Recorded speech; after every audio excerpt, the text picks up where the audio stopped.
Bullman nearly captured by Interpol in Paris at the end of May and then extradited back to Thailand. Bullman is now living in Oslo and will not be deported back to Thailand but is expected to be charged concerning the death of UK IT engineer Amitpal Bajaj on August 17, 2019, by Norwegian authorities in due course. Speaking to a True Crime Norwegian podcast, Bullman, who is only beginning to recover from serious ill health linked with his ordeal, appears to be coming clean about what happened at the luxury hotel in Phuket that night and has made it clear that the violent disturbance and fracas which left a 34-year-old father of an infant boy dead was entirely his fault. Norwegian fugitive from Thai justice Roger Bullman, who evaded a red notice Interpol alert and landed back in Oslo on May 27 last, has been telling Norwegian listeners how he successfully evaded capture by lying low in Ho Chi Minh City in Vietnam aided by the COVID pandemic, and how his return to Norway was nearly torpedoed at the last leg when a passport scanner at Orly Airport in Paris detected the problem with his false passport supplied by a Vietnamese kidnapping gang who he paid to execute his escape from his hellhole existence in Southeast Asia.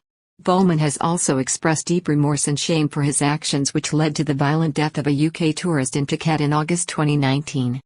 A shrunken Roger Bullman photographed in recent days after his shocking return to Norway. The former psychiatric nurse has been detailing his story at length with a Norwegian true story podcast called Deported. He reveals how he survived on the run, living a hellish existence in Vietnam, which may not have been possible without the COVID pandemic crisis. He also disclosed that he was on the verge of being arrested by police at Orly Airport in Paris, a turn of events which would have seen him handed over to Interpol and deported back to Thailand on foot of an international arrest warrant for the fugitive still in force. It happened just hours before he landed back at Gardermoen Airport in Oslo on Saturday morning, the 27th of May. Roger Bullman, the 57-year-old Norwegian wanted for murder in Thailand, was assisted by a Vietnamese criminal gang to evade detection as he defied an Interpol red notice issued against him in December 2019. He arrived back in Oslo at the end of May. Police in Oslo have already confirmed that the Norwegian killer, a former soldier, psychiatrist, nurse and bodybuilder before the homicide in Thailand, will not be deported back to Thailand under any circumstances. False passport with a younger personal profile used by Bullman to leave Vietnam last month and make his way to Paris and on to Oslo on Saturday, May 27. Bullman was given a false passport with an entry stamp into Vietnam shown on it this year in the name of Mr. Kurt Harold Hansen, which he used to make his way, first of all on a flight to Orly Airport in Paris and then to Gardermoen Airport Oslo on the morning of Saturday, May 27 last. On arrival in Oslo, Mr. Bullman immediately presented himself to Norwegian police at the airport and left them an address where he was staying in the capital. Brit's killer is safe in Oslo and will not be extradited to Thailand, with local police taking on the case. Bullman, the Norwegian killer and fugitive from Thai justice, lands in Oslo on a false name and passport. As well as assurances from a spokesperson from the Norwegian police in Oslo, Ms. Uni Grundal, that he would not be returned to Thailand. Bullman's lawyer Mr. Farid Boras of the law firm Eldon Advocate Firma, who has been liaising with authorities in the Scandinavian country, has pointed out that Norway does not have an extradition treaty with Thailand. Conflicting reports about the circumstances of the homicide, as Bullman sought and was granted bail initially by claiming that the UK man attacked him. However, it is understood that Norwegian police are looking at the case and that Bullman may eventually face a criminal charge, possibly manslaughter or even murder, related to the death of 34-year-old Amitpal Bajaj, an IT consultant originally from London who was settled with his wife and 20-month-old child in Singapore when disaster struck on the night of August 17 at the Grand Centara Hotel in the Katu area of Phuket, a 5-star luxury hotel. Norwegian killer accepts he's going to Thai prison after the violent killing of UK man at Phuket hotel. There have been conflicting reports about the circumstances surrounding the death of Mr. Bajaj, some of which are attributable to claims Mr. Bullman made to police after his arrest and on the basis of which local police decided to grant him bail. Bullman claimed, at one point, to initial Thai investigators at the local police station in the hours after the shocking incident, that Mr. Bajaj had entered his room with a knife, whereas, now, it appears to be accepted that the Norwegian stormed into the hotel suite of the young family after being upbraided at length by the IT consultant over his singing and noise-making on the balcony of the room which was adjacent to the young family and from which access was possible by breaking down a flimsy door or partition. Bullman now appears to come clean and admits that he stormed into the young family's hotel suite after an extended verbal exchange with an irate Mr. Bajaj. Now, however, Bullman appears to tell a different story. In recent days, he admitted that he had charged violently into the family's room next door and made clear his guilt related to his actions. "Sometimes I damn well wish it was me, so I wouldn't have to deal with this. I see that man as some kind of hero. I think he tried to protect his little family, which I didn't even know was there," he told a popular podcast in Norway. "I think he wanted to put an end to my screaming and my behavior. If I could ever talk to that little boy, I would explain to him that his dad was a hero who tried to save you and your mother." Then he admitted that he had put the younger man in a chokehold, which is how Mr. Bajaj ultimately died, from asphyxiation, but not before grabbing a fruit knife in the room and, in a backward motion, stabbing Bullman in the left shoulder as a means of self-defense. "I have worked with psychiatric patients for 14 years and that is how you must restrain them," Bullman admitted. "I was with my girlfriend and we were happy that night." Fled Phuket just before his bail was due to be rescinded by the Phuket Provincial Court as the police investigation of the matter took on a darker aspect.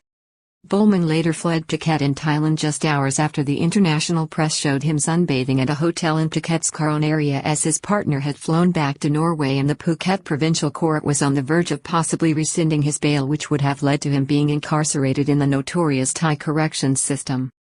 Police had begun, at that stage, to form a different, darker opinion about the incident and Bullman's role in it, an assessment which later led to the charge against him being raised to murder. The next sighting of Bullman was when he was seen in December 2019 while visiting the Norwegian embassy in Hanoi, Vietnam. In recent days, Bullman has told a podcast in Norway that he initially fled Thailand and spent time in Laos and Cambodia before eventually crossing over to Vietnam. COVID pandemic may have saved Bullman from arrest in Vietnam in 2020 after he crossed into the country and lived in a bolt hole for over 3 years. Bullman's success at evading capture by authorities despite an international arrest warrant has a lot to do with the COVID pandemic, which meant that while living illegally in Vietnam with a passport without a valid entry stamp or visa, he was able to survive by staying indoors 23 hours a day while only coming out for 1 hour to find food and essentials while wearing a mask. The lockdown in Ho Chi Minh City, which is where Bullman was holed up, even saw food deliveries to residential homes and apartments, often saving him the bother of running his daily gauntlet. He disclosed that his landlord remonstrated with him on several occasions about his incomplete legal status and asked him to report to the police.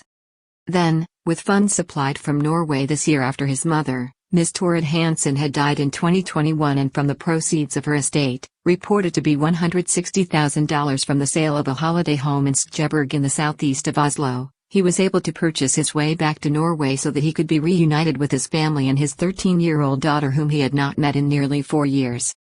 Used ultra-secure signal app favored by criminals to talk with family, but was nearly captured hours before arriving in Oslo at Orly Airport in Paris. It is understood that Bullman used the ultra-secure signal app, favored by international mafia gangs and criminals, to communicate with his family in Norway while lying low in Vietnam. His eventual return home involved placing himself in the hands of a Vietnamese kidnap gang and paying a ransom for his own release, so Mr. Bullman tells his story, leading to his arrival back in Oslo last month. Bullman, this week, told how he was stopped at Orly Airport when a passport scanner rejected his passport, which was that of an individual 23 years younger than him. The fugitive had to be screened personally but was interrogated by what appeared to be 2 immigration officers flirting with each other, who quickly waved him through on his last leg home from his nightmare ordeal.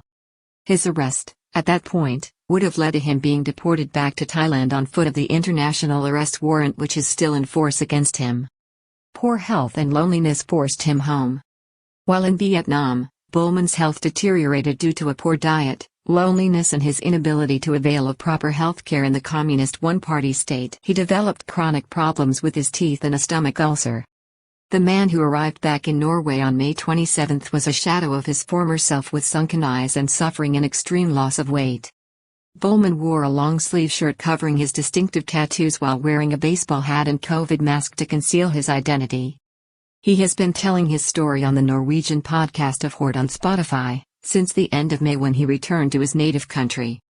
The podcast features in-depth coverage of true stories, often featuring crime. Bullman's story told on Norwegian podcast of Hort this week. He told listeners that he felt great shame and remorse over his actions just under 4 years ago. Bullman expresses remorse for his actions and appears to take responsibility for what happened in Phuket when a brave father and husband lost his life. "May I first be allowed to offer my condolences to the family and tell them how sorry I am," he declared. "I am very ashamed, and it should never have happened that a little boy should lose his father and a young woman has become a widow because of me." In the wake of Bullman's return, the widow of Mr. Bajaj, Miss Bandha Bajaj, declined to speak to the press about the situation, but it is known that the family and wider community are upset about the latest turn of events, which is now reported to have involved the UK police.